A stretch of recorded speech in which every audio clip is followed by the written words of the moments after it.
They were true, and I wish I could tell you how much I tried to deny it. The moment she whispered them, lying there with her final breath, I froze.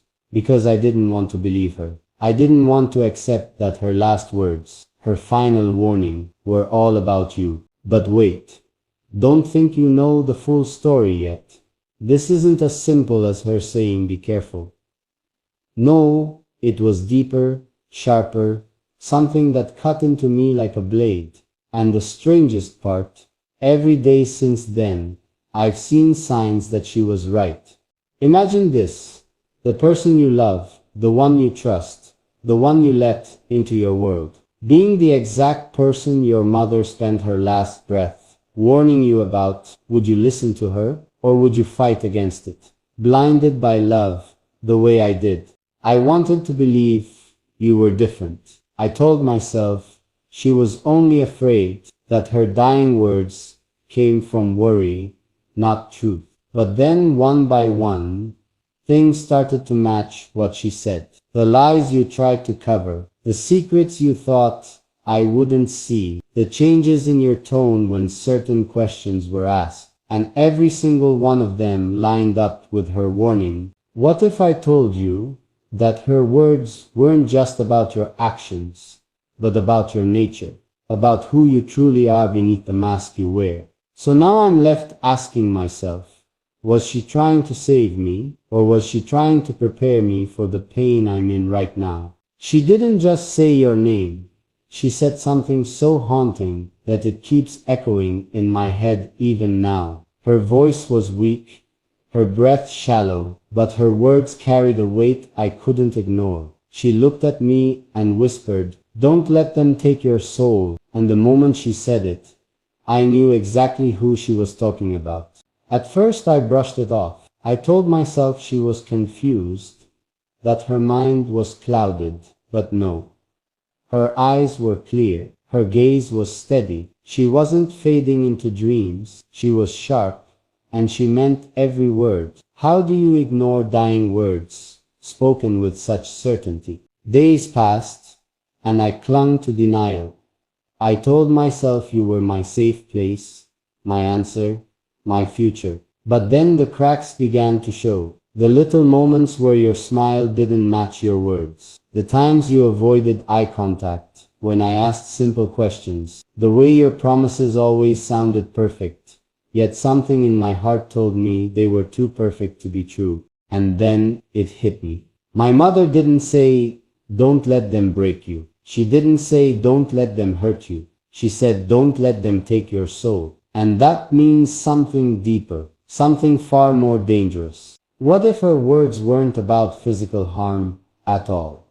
What if she saw what I couldn't, that being with you could cost me myself, my identity, my peace, my light? And now, every time I think about that moment, I wonder if she already knew the road I was walking with you would lead me here, torn between love and the fear of losing who I really am. It started small, so small that anyone else would have missed it. The way you would laugh at me when I shared my dreams, as if they were silly. The way you always needed me to explain myself twice, like my words had no weight, unless you approved of them. At first I told myself, this is normal, couples argue, couples disagree, but deep down, I felt something shift, like I was shrinking inside myself. And then came the isolation. You'd say things like, "Why do you need them when you have me?"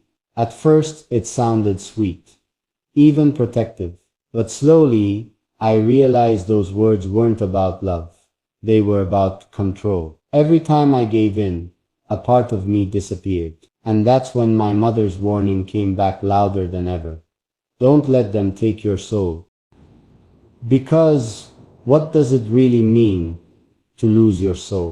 It doesn't happen in one big moment. It happens in pieces, bit by bit, until one day you don't even recognize yourself in the mirror. And that's exactly what was happening to me. I noticed I stopped speaking up, stopped defending my choices, stopped standing by the things that once mattered most to me. It was like I was becoming a shadow of who I used to be. And every time I silenced myself to keep the peace, I remembered her words and the fear in her voice. But here's where it gets even heavier. She didn't just warn me, she begged me. She held my hand tighter than ever before and said, "Promise me you'll never let them steal the light inside you." And back then, I didn't understand what she meant. But now I see it so clearly. The breaking point didn't arrive with a scream or a fight. It arrived quietly, so quietly that it almost went unnoticed. We were sitting together, and you asked me a question so simple. "What do you want?" And without even thinking, I froze. Not because I didn't know the answer, but because for the first time in my life, I realized I had forgotten what I wanted. That moment shook me. My whole life, I had carried dreams, hopes, little sparks of joy I wanted to chase. But as I searched for the words, my mind went blank.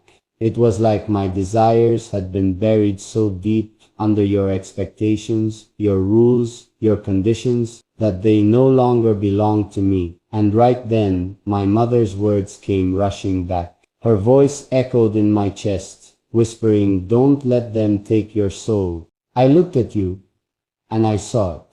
How slowly, bit by bit, you had been carving pieces out of me. Not with anger, not with force, but with quiet control disguised as love.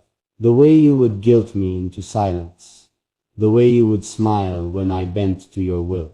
The way you seemed happiest when I put myself second, and you first. And it hit me like a storm. This wasn't love anymore. This was ownership. Because love should never cost you your soul. It should never demand that you erase yourself just to keep someone else comfortable. And yet, that's what I had been doing, day after day, without even noticing. The more I thought about it, the more memories came flooding back. Times when I laughed less because you didn't like my jokes. Times when I stopped wearing colors I loved because you preferred me plain. Times when I stayed home while you went out, because you told me the world wasn't safe for me without you. Each memory stung, because it wasn't just about compromise. It was about slowly erasing myself, until only your version of me remained. And I realized that's what my mother meant. She saw this long before I did. She saw the danger of a love that takes more than it gives, a love that swallows your voice, your identity, your fire. And her last breath carried that truth into my heart like a final gift. But here's the twist. Knowing it and accepting it are two very different things. Because even as her words made sense, a part of me still wanted to believe in you. A part of me wanted to close my eyes and pretend her warning was nothing more than fear. And that's where the battle inside me began. Do I honor her dying words and protect my soul, or do I silence them and keep pretending this is love? The battle inside me was relentless, like two voices pulling me in opposite directions. One whispered, "Stay, this is love, this is safety, this is where you belong." The other cried out, "Run. This is the trap your mother warned you about. This is how you lose yourself completely." And every day, I felt like I was breaking apart, trying to choose between them. There were nights when I lay awake staring at the ceiling, my chest heavy, my mind racing. I replayed conversations, replayed promises, replayed moments where you held me close and swore you'd never let me go. Those were the memories that kept me tethered to you. But then I remembered the way I flinched when you raised your voice, the way my laughter had grown quiet over time, the way my confidence had turned into doubt. And those were the memories that reminded me my mother was right. Because here's the question that haunted me. What's worse, losing someone you love, or losing yourself while trying to keep them? I started noticing small shifts in my body, the weight in my chest, every time I heard your footsteps. The lump in my throat when you called my name, the way my heart didn't race with excitement anymore, it raced with fear. And that's when it hit me. My soul was slipping away, just like she warned. I remember, one morning, I looked in the mirror and didn't recognize myself. My eyes looked tired, not from lack of sleep, but from lack of light. My smile was gone, not because I had no reason to smile, but because somewhere along the way, I had forgotten how, and in that moment, my mother's voice thundered through me louder than ever. Don't let them take your soul. That was my breaking point. Not a fight, not a dramatic scene, but a quiet, private realization that I could no longer ignore. Either I choose myself now, or I let myself disappear forever. And I knew once I made that choice, there would be no going back. But here's the twist. You still had no idea what was happening inside me. You thought I was still yours completely. You thought I was still the version of me you had shaped. And that's what made the choice even harder. Do I confront you? Do I walk away in silence? Or do I wait, hoping somehow you'll change? The decision came in a moment I'll never forget, not because it was loud or dramatic, but because it was painfully quiet. You reached for my hand, and for the first time, I didn't feel warmth. I felt emptiness. My fingers were there, but my soul wasn't. And that's when I knew my mother's words had finally come true. I could almost hear her voice in the room with me, soft, trembling, but unshakable. Don't let them take your soul. And suddenly, I realized the truth. My soul wasn't fully gone yet. It was bruised, it was silenced, but it was still inside me, waiting for me to fight for it. Because what if this was the very moment she had prepared me for? Her dying words weren't meant to scare me. They were meant to save me, to remind me that even when love feels unbreakable, sometimes it can be the very thing breaking you. That night, I sat alone and I asked myself one question. Do I still exist in this love? The answer was terrifying. No, I had become someone else, someone molded to fit you. And if I stayed, the little pieces of me that were left would vanish forever. So I made a promise, not to you, but to myself and to her. I whispered into the dark, I won't let you take my soul. And as the words left my lips, I felt something stir inside me for the first time in so long. Strength, courage, the faint memory of the person I used to be. But here's where the tension grows. You still had no idea, you didn't see the battle raging inside me. You didn't know I was preparing to choose myself over you. And maybe that was the most powerful part of it all. Because the day I finally acted on that choice would change everything between us. The first step wasn't dramatic. It wasn't screaming. It wasn't slamming doors. It was silence. For the first time in so long, I didn't rush to explain myself. I didn't bend. I didn't apologize for simply existing. And that silence shook you more than any words could. You looked at me with confusion, like you couldn't understand where the softness had gone. But baby, it wasn't softness. It was pieces of me you'd been taking without even noticing. And now I wasn't handing them over anymore.